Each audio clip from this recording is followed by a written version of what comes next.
And moving to Sioux Falls was a big step of faith for us.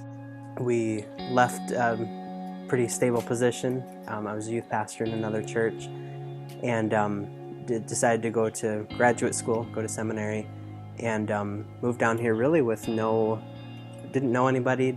I mean, not only that, we left a wonderful church home that loved us and loved our family.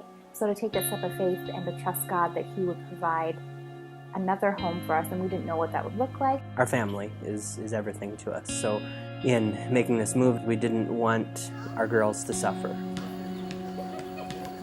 Didn't have much of a income source at the time, just kind of taking a big leap of faith, and to be honest, ever since then, I mean, basically every step we've taken has been a step of faith. Originally, Barry thought that he could work while going to school, and then after getting a schedule, once we were down here, we realized it wasn't going to happen. And so really coming to the point where that I was going to be the only one working, and he was going to do school, and how is that going to look? And budget-wise, it didn't work on paper. It literally just didn't work. And so we just, put it before God and said, God, we know that you brought us here. We know you have a plan.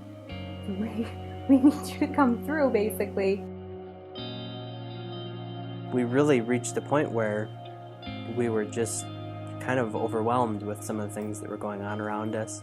So actually I came home one day from class, and she had posted all over these sticky notes, post-it notes with Bible verses written on them. They're neon colors, so they're not hard to pick out. They talk about trust, and He will keep in perfect peace those who set their hearts on Him. Trust in the Lord with all your heart and lean not on your own understanding. In all your ways acknowledge Him, and He will make your paths straight. And just verse after verse, and as we walk around our house, these are kind of what we look at. I think when we try to have a plan, when we try to take control of situations, we think it's going to go like this, and then all of a sudden it doesn't, and we think, okay, God, this is not how I had planned it.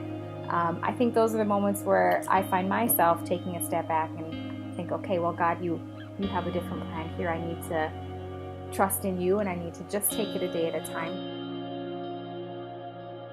One of the biggest things we've learned is to focus less on your problems, less on what's going on, and focus more on God.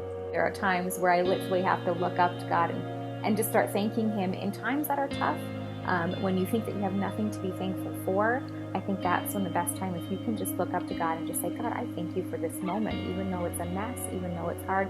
If you can just change your focus, if you can change your perception, it's amazing what God can do, and how that will change your focus.